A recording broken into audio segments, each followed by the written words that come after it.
Celso Neto put his Acura on pole position in qualifying earlier today. Yeah, and that Acura's really come alive here in the second half of the year. I mean, Celso has won 4 of the last 6 races, despite Chris winning the championship on the back of 8 victories. But most of that work was done with 6 victories on the trot early in the year. So if it had been a little bit tighter, who knows, we could be talking about a championship here. But Celso Neto, I think, is the car to beat here this weekend once again, demonstrating that qualifying run a couple of tenths clear of Chris Walsh, with Cooper Broll not that far behind either. Yeah, exactly right. Then Aaron Kaplan, Cameron Steller, and Chris DeFreitas, who got his first podium in the champion-elect on occasion. We'll see if he can do it here today. Pace car has pulled away. On the Rover pole position is Celso Neto in the Skip Barber liveried Acura, left-hand side of the screen. And he's got the BMW of Chris Walsh alongside. They enter the VP acceleration zone, and we wait for the green flag to get the touring car racing at Indianapolis underway. Cars jumping out of line. Don't think race control is going to like that, but the green flag does wave, and it's a drag race down the front straightaway. It's 3 wide in TCX. They're fanning out in TC as well. Celso Neto with a challenge around the outside from Chris Walsh. The BMW very aggressive in the early going, and he grabs the lead into turn number 2. Yeah, it's a really nice move there. He just kept it together. The tires aren't fully in their operating window, but Chris just had enough grip to make it work there aboard the BMW. Walsh to the point. Celso Neto feels like he's going to need to get in front and stay there, and if he's going to have success, he thinks the BMW will be strong late in the going, but the BMW gets to the front of the field here on the opening lap. Looks like Jeff Rica was able to control the TC start. He leads the way. Neto down on the inside, total sand. Whoa. And that clears Walsh out. That opens the door for Kaplan to go on the attack now. That's the green-nosed BMW side by side with your 2024 champ. Wow, that was really late braking there by Celso. Total kind of Scandinavian drift there into the corner, but keeps it together. That's a young man who's really got a lot of talent and car control. Unsurprisingly, the start of the race is under review. A little bit sloppy. Race control wants you in 2 distinct columns until you get to the control line, which here at Indy is the art of bricks. So yeah, Neto's car just came alive early, so the key is going to be maintaining that balance on his race car. Walsh is going to maybe be thinking about the long game. Still a long way to go in this 40-minute sprint race. 28 minutes still on the board and change. Kiko Porto is a driver you might be familiar with on the road to Indy. Did some Indy Next racing. In fact, if you remember at Road America this year when Nolan Siegel got the late call-up to fill in for Agustin Canapino in an IndyCar race for Juncos, he vacated his Indy Next seat, and it was Kiko Porto who jumped in. I bring all this up to say Kiko Porto is apparently the brother-in-law of Celso Neto. I learned that this weekend. They were hanging out together in the garage, and it was kind of a, what are you doing here moment? And I think he looked at me and thought the same thing. Walsh there really straight lining that chicane there. That's all fine by the rule book. You just got to have some part of the car, the tire, touching the inside of that curbing. But they're very usable curbs around this circuit. Meanwhile, Walsh trying to keep the pressure on Neto. Neto has really made a statement here in the second half of the year as this car has come alive for him. Yeah, he's come a long way, hasn't he? And just continues to improve. These two have put on good battles all year long, and I will say this, the pendulum has started to swing back Chris Walsh's way over the last few laps. I've been watching their lap times. Neto upped the pace again on the last lap and only lost about a tenth. But prior to that, as you could see on this graphic, Walsh was starting to reel Celso in. And now this is not an unfamiliar position where Walsh has been trying to find a way by Celso. He gave him the nickname the Brazilian Minister of Defense earlier in the season because he is stout in his defense, but the two have a nice friendly rivalry brewing over the course of the year. Yeah, Celso's pretty feisty. I like the way he goes about his racing. He's aggressive, but keeps it relatively clean. We did have that moment at Barber where he was a little too aggressive in terms of lapping some traffic there. Trying to take advantage of the traffic, should I say, and got into Chris, but drew a penalty on that one, but nonetheless, he goes about it in the right way. He's focused forward. He wants to win races. He's trying to make a huge statement here.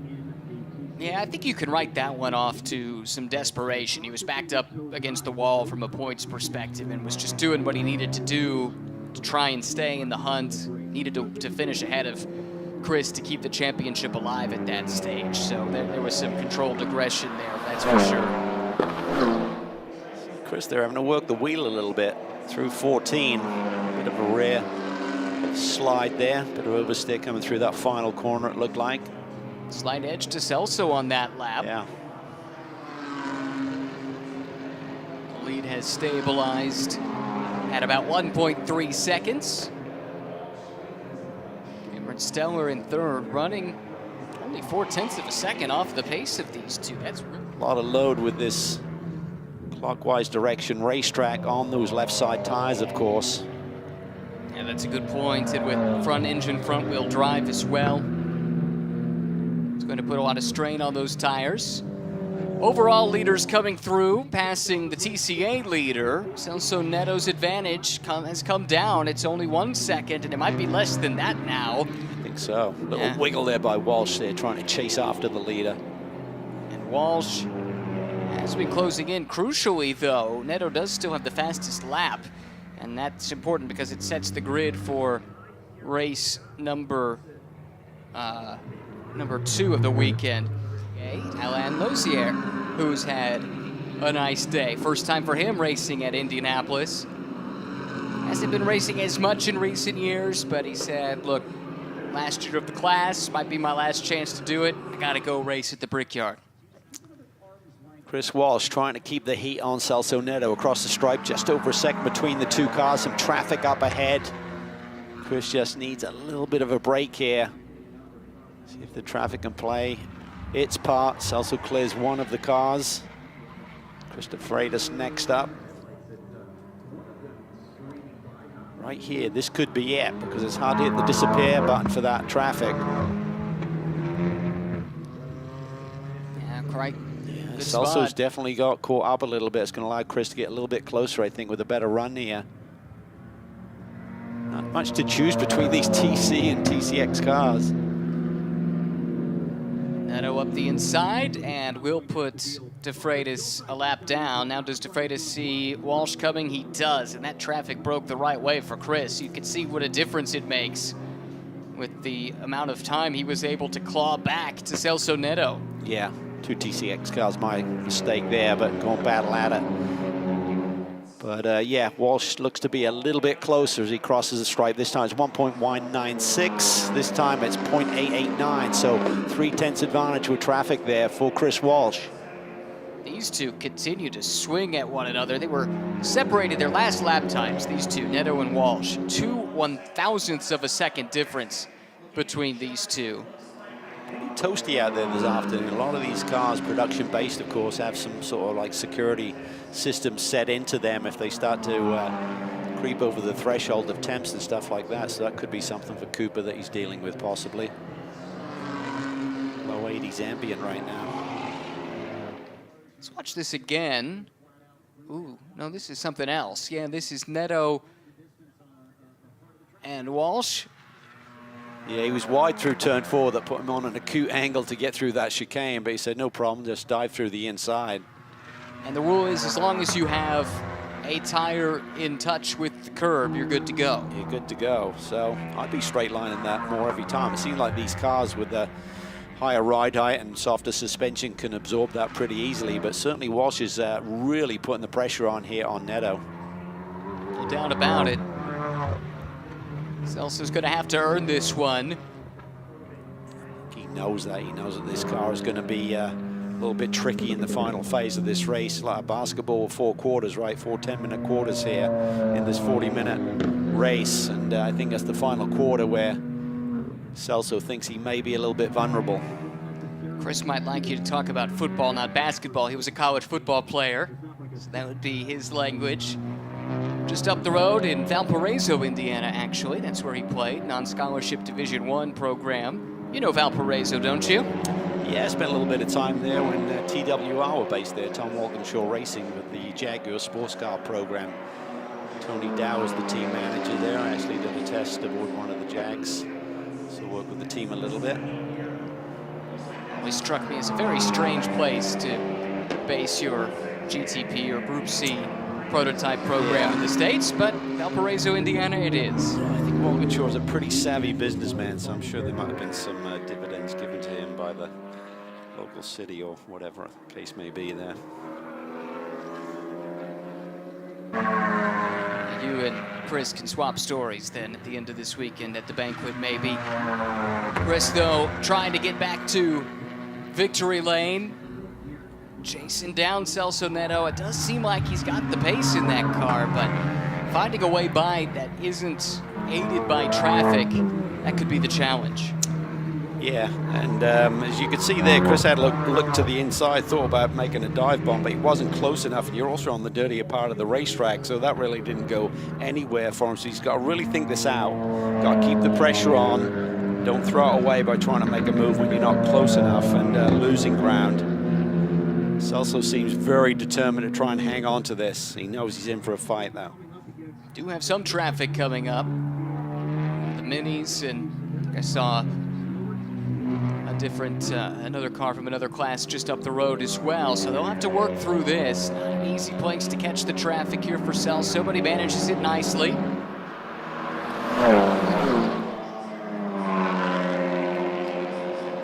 6/10 last time. This time it's right at the same number. Nothing to choose between these two drivers, setting lap times within hundredths of a second of one another. Chris is moving around a little bit, but he's just trying to throw Celso off his game, but I don't think that's going to threaten this young man up front. He seems pretty determined to hang on to this one. No, not at this stage in the season or in Celso's career. There you can see Walsh 2 laps ago did make some headway, but other than that, and I think there was some traffic involved in that situation. Other than that, though, practically even between the two. Great shots here, looking down Holman Boulevard into that brake zone for turn 7. Probably the bumpiest part of the racetrack is right there as you're slowing things down. Walsh with a nice run. Yeah, he's close. Celso knows he's there. Yeah. Immediately goes on the defense. What Chris needs to do is to make Celso take that inside lane. He's going to have to brake a little bit earlier. Not be able to charge the corner. Well, remember what he did on the opening lap. He was Look late on the brakes around the outside into one. They nearly banged doors at the apex, but Neto hangs on to the spot. You can see the difference in braking performance if you're on the racing line versus protecting. You just can't get the car slowed down as efficiently, and that makes you vulnerable. This is the most vulnerable Celso Neto has looked since the opening lap of the race, where Walsh did take the lead, but Neto took it back right about here, coming down Holman Boulevard into turn number 7. Neto again feeling the heat, guards the inside. Walsh again late on the brakes, trying to pull alongside, but Neto won't let him through. Does leave him just enough room. Wow, what a moment there, leaving skid marks behind, but able to keep Chris Walsh at bay. I like what Chris Walsh is doing. He's establishing his line over on the racing line. As Neto's off the road, he's going to lose performance there in acceleration, and Walsh pounces immediately and takes the lead back. Finally, after heaping pressure on for the better part of 40 minutes, Chris Walsh gets the mistake he needs, and he is through the champion-elect back to the front in TCX. Yeah, I think Neto's just struggling to keep those front tires underneath the Acura. Little wiggle there from Walsh. He's now vulnerable. Neto gets a run back at him. This is the way it's been all season long, folks, between these two. They've been the class of the TCX field. Chris Walsh comes away with the championship. That's all taken care of coming into this weekend. But who will kiss the bricks here at the Indianapolis Motor Speedway? They're going to split Alain Lozier. Can Neto make a dive up the inside? No, he cannot. Too far back, and Walsh will consolidate his advantage. Yeah, Walsh, really nice job with his braking performance there. Hit his marks perfectly, knowing that Celso was somewhere there down at the inside. When you're 2 or 3 lanes over, it's hard to really figure out where that competitor is. Didn't face Chris Walsh at all. Oh, Celso looks like he's driving angry here, throwing that Acura around. He knows he's got to get back in front before Walsh has a chance to drive away. Gets a nice run through the chicane And Walsh will go on the defensive down the straightaway. There is some debris offline. Neto doesn't see it. He's going to go over it. Don't think he hit it. Now, do they make contact? Yes, they do. Neto and Walsh door to door again at the end of Holman Boulevard, and it's not over yet. Oh, that is so close. This is fantastic racing here. What a move by Celso. Under braking once again. And Walsh dives down over the curb in turn 10, takes it back. And uses him up a little bit on corner exit. Neto tries to fight back to the inside, but Walsh shuts the door. Now, can he make the pass into the infield section once again? Neto shows the nose, but Walsh is good enough on the brakes not to give him too much of an opportunity. So hard to do it there in turn 12. Typically, it's going to end up with tears because you're just going to plow into the side of the other car there as you try and negotiate the corner. So Celso wisely gave that one up. Absolutely top-notch stuff from the top two guys in TCX all season long. 2.5 minutes to go. We're looking at 2 laps to go here in the second to last race of the season here at the Brickyard. Sun starting to set on the season and on the day. Neto again looks to the inside, but Chris Walsh shuts the door on him. Yeah, there's just no grip down there on the inside, and Celso recognized that. He had to give it up. He had the line, but knew he wasn't going to make the corner. Neto Watch out for turn 7, Ryan. He's trying to just set him up here, keep it nice and clean. Oh, Walsh is wide, and that car is squirreling underneath him. He goes way wide, and that's inside the curb as well. It's side by side through the grass onto Holman Boulevard. This is for the lead and the win at Indy. Yeah, that was wild. Walsh has run really wider and wider through turn 4. That puts him on the wrong line to attack that chicane. Dirty tires now for Neto after running through the grass there. We'll have to shake that off quickly. Look how loose that race car is all of a sudden, but quick hands. He's able to keep it under him and sets off in pursuit again. Well, ironically, I think that mistake Walsh may win in this race, because I think otherwise Celso was in a great position to pounce down into turn 7, but that threw him off his game, getting out there in the weeds. White flag next time by. Let's look at this again here, Cal. Just so wide there through turn 4. No way you can make this corner, and Celso has nowhere to go with it. Now, was he inside of track limits? He was not in contact with that curb at all times. It's a tight one. It's a very tight one. 1 minute to go. White flag is out. Chris Walsh leads Celso Neto for one more lap here at Indy on the second to last race of the season. Cooper Brohl's delayed race car is just up the road. Neto's car really recalcitrant under braking, but he does a nice job to handle it, continuing to put the pressure on Chris Walsh. Celso almost backs it into the corner, doesn't he? Just that Totally. little weaving around there, dancing the car on its nose there into these brake zones. Traffic up ahead once again. How does this play into the action? And that's Neto's teammate, let's remember, Cooper Brohl. And the other team car, the leader in TCA, will be the next car that they catch before the lap is done. Walsh has some breathing room this time. He's flashing those headlights so the traffic ahead knows that he's coming. Neto closes in, but he's not in a position to make an attack here at the end of Holman Boulevard. What a fabulous race. Does Celso see an opportunity here in traffic? Does he cut through one of these curbs here to try and make a move? Walsh is balked. Celso looking for a way through. Walsh clears the traffic. Garcia stays wide, but Neto gets a better run, and he's to the inside of Chris Walsh. Coming up into the south end of the oval, Celso Neto back to the lead in Indianapolis with just a couple of corners to go. Walsh looking around the outside now as they dive back into the infield. They're side by side, but Neto keeps him behind. Just 2 corners left to negotiate. Next is the right-hander up onto the front straightaway, and Celso Neto prevails in a duel with Chris Walsh and takes race 1 of the weekend at the Indianapolis Motor Speedway.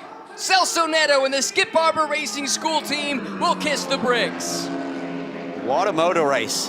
That last 5 minutes was fantastic. Taurus and Anatra, close friends, getting the chance to race together here this weekend. They're fighting for 3rd and 4th in the class. But what a race it was in TCX. Neto and Walsh must have swapped the lead 6 times. Incredible. Just really hard, aggressive racing, but not dirty. I love to see it. But 0.6 of a second, the margin at the stripe, but that does not tell the story. It was nip and tuck throughout the race. Celso Neto, Chris Walsh, what a battle they had and what a show they put on for us.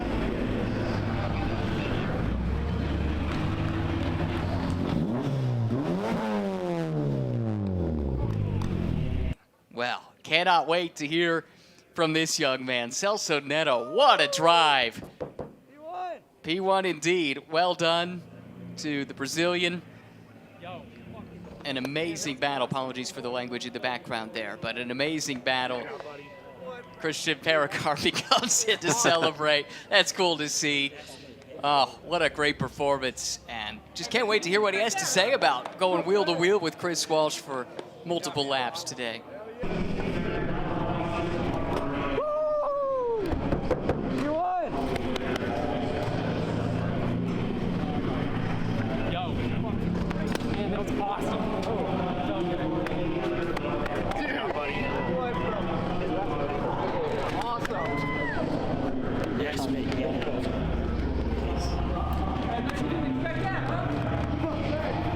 Let's hear from our winners now with Amanda. Well, we were spoiled with the sounds of Celso Neto revving his race car into here for celebrations. And Celso, man, I think Calvin Fish used the word magical to describe those last 5 minutes. You back and forth with Chris Walsh. You were off the track, on the track. How did you maintain your composure in that? Yeah, it was a really tough race, physically and mentally. Chris is an ace driver, as we all know this year. He put a lot of pressure on me. The track was really hot. Completely different to qualifying, so we had to adapt to that. But I had my team, my radio, Michelle from G1 Performance from Brazil to really help me this round. Jacob, my engineer, everyone, the whole team really happy with the car, and Honda Racing HRC, couldn't ask for more. Dedicate this win to my grandma, battling cancer. Chamo.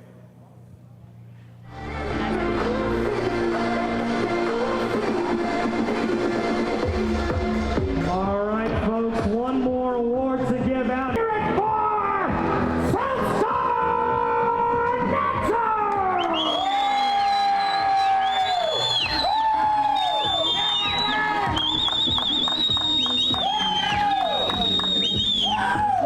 And while you're down there, have some fun and try the champagne!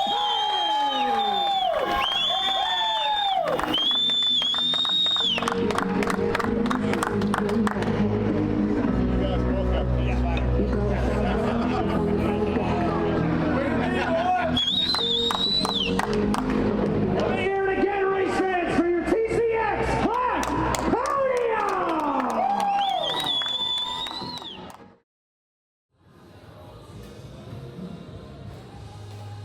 What's up, man? Good, man.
Celso Neto, who's on a hot streak to close out the season. He'll start alongside champion-elect Chris Walsh there on the front row of the grid. TCX cars coming through first, followed by TC and TCA in a combined start in just a few moments.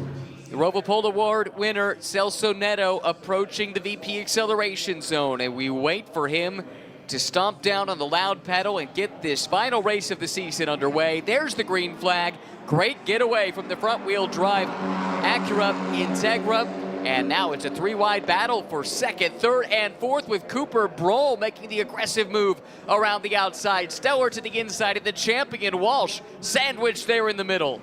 Yeah, he did a really nice job recovering. They just didn't go on the gas when Neto went, and he suddenly was swamped there by the two cars around his ears, and there we see the TC start. Already in the weekend, wrapping up his season here today. Neto controls the field from the pole position. It's a 0.6 of a second advantage over Chris Walsh. Yeah, nice recovery there by Chris Walsh. We saw him just, Neto got the jump on him. Walsh really did a nice job to break in the middle of the road, give everyone a little bit of breathing room through those first couple of turns. But Stella's kept with this group here. Looks like he's got some pace here this morning. Learned a lot, I have to imagine, in that first race, and we saw his pace get better and better as the race went along. Now he's got a couple of drivers he can measure himself against. He's right there, tucked in behind the champion-elect, and Cameron Steller for this Fast Track Racing Eagles Canyon team looking really, really good. Roland Kaplan are hanging tough here this morning as well, so we'll wait to see everyone get into rhythm. Cool start here. Tires are taking a while to get up to temperature, get the grip for these drivers. I tell you what, Neto is looking comfortable out front. And maybe he's just got to manage those tires a little bit more than he did the other day, because suddenly he was getting a lot of attacks from Walsh in the last 5-10 minutes of this motor race. And he knew to expect that. Talking with him earlier in the weekend, it was pretty clear that he felt he needed to get to the lead and hopefully build a gap, because he thought that BMW would come alive in the second half of the race. And check back in TCX. Celso Neto's built an edge, and look at this. Cameron Steller, who was on the podium in his first ever pro race, on Friday, I should say, has been able to keep within striking distance of the 2024 champ, Chris Walsh. Yeah, this is really a great statement that he's making, and could we be looking at next season's championship favorite right there in Steller if he decides to do a full year, because come out of the box, be running this strong is really super impressive.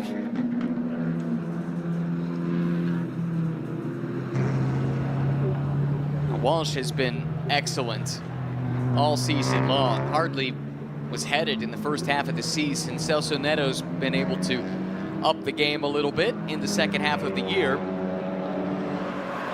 This really does send a message. If Cameron Steller can keep the pace with Chris Walsh, he's got a bright future ahead of him. The slipstream now is starting to look threatening. Walsh has to go on the defensive into turn number 1. Steller to the outside now. This is great stuff here. Steller is feeling it. Walsh looks vulnerable right now, and if he has to compromise his lines, and he's going to allow Neto just to disappear on these BMWs. I had the same thought. Celso Neto's got to love this. His closest rival for a race win is embroiled in a massive battle right now with Cameron Steller. Some traffic to deal with. That's Andy Sellers from the TCA class. He'll let the leaders come through unopposed into turn number 7. Walsh looks like he managed that a little bit better, and he's got a bit more breathing room than we've seen in the last few laps, but still has a lot of work to do if he's going to keep this hungry youngster behind him. Taps him a little bit now. Just got to start hitting his marks. You don't want to start doing those shallow entries to the corner. That just costs you lap time. He's got the pressure off for a moment. Let's see what he can do. Let's see how the lap times compare here as they come across the line. Neto right now has the best lap of this race at 136.1. Walsh and Steller very close, separate by 100, with Steller just quicker at 136.35. Time by. Neto back that pace off a little bit. Dropped quite a bit of pace from their fast laps of the day, which is surprising. We typically see these cars very consistent with lap time, so it wasn't traffic induced, so everyone's dropped their pace a little bit as we're digging deeper in this race. Maybe set their pressures a little bit higher to get the energy early. It's running in podium contention, had a podium despite some dramas for the rest of that team in the first race on Friday. All three classes intermixing here. Alex Garcia using the blinker to point Celso Neto on by. That gives you a reminder of just how production-based these cars are. Yeah, exactly. Such great stepping stones for grassroots racing. TCA, like you said, for PJ Gronke. He makes so much happen with support from so many partners to be here on the racetrack. As a big step up to that next class. We'll hopefully see him on the grid next year. Be a shame to lose him, but it's a big step up budget-wise, so see what we can come up with. But it's really been a great platform for so many young drivers to come through these TC ranks and then move on to GT4 competition as well. We'll be seeing the white flag next time by for Celso Neto, who's had a very quiet run in stark contrast to the race on Friday, where he was door-to-door with Chris Walsh for seemingly the final 20 minutes of that race. He comes out of turn 14 and he'll see the white flag for the last time in the 2024 season. Celso Neto from Brazil. It won't be a championship season, but he has a chance to end it with a bang, a sweep here at the Indianapolis Motor Speedway. Yeah, just incredible how they turned that car around, turned it into a race winner. Celso is a real talent. I've seen so many moments where he's just willing to put it all on the line. Great car control, very determined young man. He's going to be going places in this sport. Wonder what the next step is for him. Graduating up to TCX this year. Not sure if it took him a little time or if it just took the team and to a degree the sanctioning body too a little time to get this Acura in the right window relative to the BMW. But from the midpoint of the year on, whoa, he tried to move back online and PJ Gronke was still there. That was very nearly a disaster for the two class leaders. Yeah, that was either very finely judged or a mistake. I'm not sure which one, but they got away with it. They did. Bullet dodged. Talk about that run that he's now had, looking at 6 out of the last 8 races. He has taken the victory. Sets him up for whatever is next with a lot of confidence, I'm sure. Here he comes through turns 13 and 14. One last time in 2024, the TC America Championship, powered by the Skip Barber Racing School, and it's the Skip Barber Racing School car driven by Celso Neto that sweeps the weekend at Indianapolis. Neto goes 2 for 2 at the Brickyard. PJ Gronke caps off a championship season with a win at Indianapolis. He's now won at every racetrack on this TC America schedule. But first, let's hear from Celso Neto with DJ. Celso, another victory here at Indianapolis. You just came out of that car like a cannon and came out of the start like a bullet. What a great race. Thank you, yeah. We knew yesterday it was going to be tough on the tires for the entire field, especially after an 8-hour race. The track was super dirty, super hard. That race was really a lot about keeping my head on me, not running more than I had under me a grip. We did just that. We kept the pace under us, managed lap traffic well. A lot of moments we had to check up before to get a better run for lap traffic. So it was really a race, a lot about mindset, and I'm happy with that. Yeah, I think my team, Honda Racing, HRC, everyone that really helps me out, all my sponsors, AMED, Praga Carts. It was a really great weekend. Sweep at Indy. What an amazing word to say it, right? But yeah, could not be happier. Thank you to everyone who supports me, all my fans, sponsors, and the team. There was some speculation up in the booth about you making the jump up to TCX this year and how fruitful that has been. Speculation about 2025. Anything you can share? We'll have some stuff coming up, but yeah, excited for the future. That's all I can say. It was a great year. We really learned a lot developing this car. That's all I can ask for as a driver that's developing my career. And yeah, 6 wins last of 8. Speaks for itself. It certainly does. That is your double victor here at Indianapolis.